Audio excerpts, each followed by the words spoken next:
فعلا في حاجة حلوة، في حاجة تخلينا نفضل موجودين وما نسافرش عشانها، ولا كل الكلام ده غلط وضحكوا علينا فيه؟ فيلم النهارده جاي يجاوبلك على السؤال دوت. فيلم النهارده هو فيلم عسل اسود. طب يا صبر. فيلم عسل اسود هو فيلم بلاك كوميدي، هو من اكتر افلام البلاك كوميدي في تاريخ السينما المصرية. عشان تعرف ان انا بحبك فانا اشرح لك تاني يعني ايه كلمة بلاك كوميدي، ولكن بقى لازم تفهم بلاك كوميدي يعني كوميديا سوداء. الله اكبر عليك!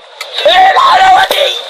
ايه الحلاوة دي؟ دي الترجمة الحرفية، ولكن فعليا هي افلام بتتكلم عن واقع مجتمعي سيء او اي حاجة وحشة في المجتمع او في اي حاجة عموما، ولكن في قالب مضحك. يعني دخلك الفيلم وخرجت منه وانت بتضحك، ولكن في نفس الوقت المشاكل موجودة وانت عارفها. والفيلم ده بيسرد لنا حاجات كتير جدا زي البيروقراطية في المصالح الحكومية عندنا في مصر، والرشوة والمحسوبية والنصب والفشل الاداري في مؤسسات كتير جدا، بجانب بقى مساوئ المجتمع المتمثلة في شعبه نفسه. وفي نفس الوقت بيخلي على وشك نظرة حنين وحب غريبة جدا، وانا بعتبر واحد من اقوى 3 افلام عمله احمد حلمي في تاريخه. ولو بتسال بتقول بان الفيلم فيه اسقاطات سياسيه بحب اقول لك عزيزي المشاهد بان انا لن انسى ورغبتك الدنيئه اللي تودينا ابو زعبل واحنا بنجري. فكفايه كده وتعالى نبدا تحليل الفيلم. فيلمنا بيبدا بالحلم اللي انت مستنيه، السفر، شكل الطياره في السماء وهي خارجه ومطلعه، ولكن الموضوع هنا بالعكس، لان الحلم بالنسبه لبطلنا هو الرجوع للمكان اللي هو اتولد فيه كنوع من انواع الحنين والحب والزياره في نفس الوقت. بتشوف ده من اول لقطه في الفيلم وبطلنا بيموت من الضحك وهو بيتفرج على فيلم لاسماعيل ياسين رغم ان هو مش عارفه وفاكره محمود ياسين، والشاب المصري اللي جنبه وهو بيستعجب ازاي بيضحك على فيلم اسماعيل ياسين لغايه دلوقتي، وبيقول له ان شكلك كده ما نزلتش مصر بقالك كتير قوي كنوع من انواع الاستهزاء على الضحك اللي هو بيضحكه. ولكن عايز اقول له بكل صراحه باني لغايه دلوقتي بتفرج على فيلم اسماعيل ياسين وبموت فعلا من الضحك، وكل ما يجي فيلم ليه على التلفزيون ممكن اقعد اتفرج عليه وانسى وقتي كله. واحب اقول بان اتمنى ان فعلا كوميديا اسماعيل ياسين ترجع وحد يضحكنا بالشكل دوت بدل الافلام الكوميديه اللي فعلا ما فيهاش غير افيهات ما بتضحكش اي حد وساذجه جدا. طول مشاهد الطياره خالد دياب بيعرفك على البطل بتاعنا، وهنا بقى ما اعتمدش هو على الاحداث، لا اعتمد على الحكي. بيعرفك عن مصري عن طريق الحوار اللي بيدور ما بين الشخص دوت ومصري، بان هو بقاله 20 سنه ما نزلش مصر،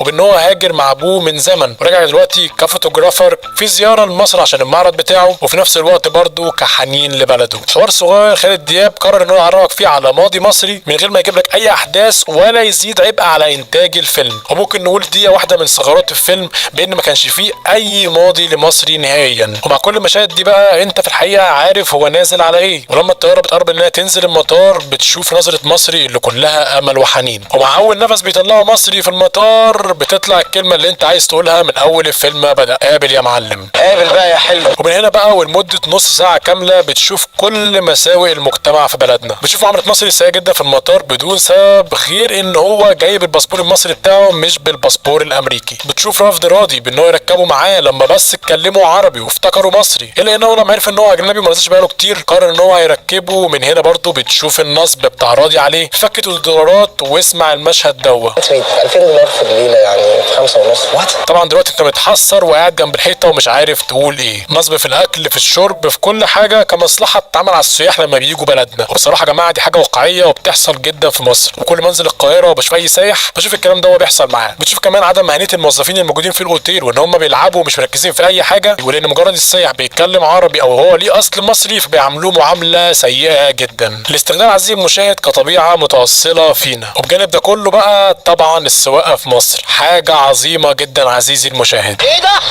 كمان من ساس الحصينه لغايه الضابط اللي بياخد من مصري الكاميرا عشان بعد كده يفهم مصري ان الحل في الاخضر، الباسبور الامريكي اللي هو قرر ان هو ما يجابوش، ولما جابه افتكر ان هو كده خلاص وصل للحل، الا ان هو بيلبس في اسود حاجه ممكن تحصل له، مظاهره ضد امريكا بيقع فيها وبيضيع منه الباسبور، وفعليا مصري بيفضل في الشارع عشان البيروقراطيه المتاصله في بلدنا بدون اي سبب، لانه معهوش اي اوراق فما قدرش ان هو يطلع الاوتيل، وبالتالي مصري بقى في الشارع. الفيلم بصراحه لغايه دلوقتي قادر جدا ان هو يخليك تريليت معاه، يعني بكل بساطه تحس ان انت مكان البطل واللي بيحصل له ده بيحصل لك، لان الفيلم اعتمد على ان هو يوقع البطل في مواقف تكون انت وقعت فيها. مين فينا الجي بي اس ما عملهاش معاه وده مكان غير المكان؟ مين فينا ما فيش سايس ضحك عليه واداله حصان خربان ما بيمشيش؟ مين فينا برضه ما بيسوقش وما بيشوفش المساوئ الموجوده في الطرق؟ مين فينا ما نطش من الاتوبيس وهو ماشي ومع اول مره وقع وبعد كده بقى متمرس؟ وواحده من اهم اللقطات سرقه جزمه مصري على باب الجامع، ومين فينا ما حصلش دوا معاه في شبشب او كوتشي ضاعوا منه في الجامع بسبب ان شخص تاني سرقهم، وانك تمشي بالقباب. حاجات بتخليك تريليت جدا مع الفيلم، مش الفيلم عايش في وادي وانت في وادي تاني خالص. وطبعا اهم حاجه لوكيشن التصوير يا جماعه، المشاهد اللي اعتمد عليها فيلم في انه يقربك من المكان اللي هم بيصوروا فيه اللي هو القاهره. المشاهد دي بتتسمى فضلات الفراخ ومش هقول الكلمه التانيه عشان ما ينفعش اقولها احتراما للجمهور. ليه بقى سموها كده؟ لان بكل بساطه المشاهد دي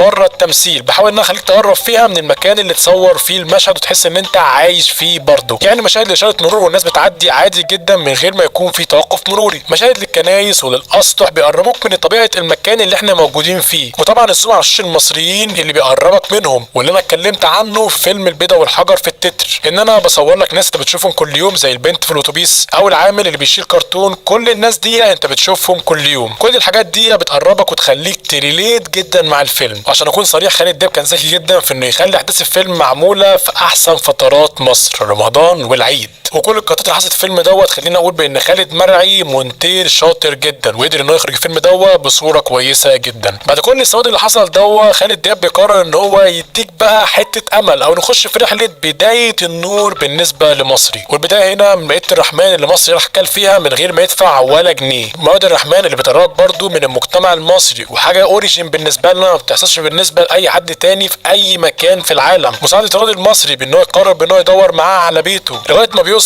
لاسره سعيد. كل دي بتعتبر رحله نور بتكتمل بان هو يعيش مع اسره سعيد. رحله امل بعد كل السواد اللي انت شفته من بدايه الفيلم لغايه الدقيقه 30 تقريبا. وعيله سعيد دي بقى بتمثل لك الاسره المصريه بحلوها وبكل مشاكلها. حلوها في ام سعيد اللي بتستقبل مصري رغم ان هو ولا تعرفه ولا تعرف عنه اي حاجه غير ان هو جارهم، بتستقبله في بيتها وكمان بتديله فلوس وبتساعده رغم ان هو مش ابنها. بتشوف سعيد اللي عنده 30 سنه ولسه عايش مع امه وبياخد منها فلوس وما اشتغلش لغايه دلوقتي. منصف وابتسام مراته اللي مش عارفين يعيشوا كزوجين طبيعيين في بيت واحد لانه مش قادر يشتري شقه. حماسه والجيل الجديد اللي بيتدمر واحده واحده على ايد التعليم المتدمر تماما عندنا. التعليم المتمثل في مدرسه مش عارفه تنطق الانجليزي صح زي ميرفت وان هو بيتعارك معاها. كل الحاجات دي بتقربك اكتر من الفيلم وتعيشك جوه الاسره المصريه اللي هو يبقى واحد منها. وهنا عزيزي المشاهد لازم تكون فاهم بان مصري تحول من مواطن اجنبي جاي مصر زياره لمواطن زيي وزيك محبوس في البلد ونفسه ان هو يخرج ويسافر. وعشان يسافر لازم يعدي على كل الخطوات اللي انت بتحاول تعدي عليها وهي البيروقراطيه الموجوده عندنا في المؤسسات. كمية اوراق كتيرة جدا لازم تحضرها عشان تقدر انك تسافر، وده اللي بيحصل مع مصري وبنشوف مجمع التحرير. المكان ده لو انت حضرته فانت فاهم كلامي، ولو انت ما حضرتوش فالمكان ده كان مجمع فيه كل وزارات مصر، وفعليا كل الشعب كان بيروح هناك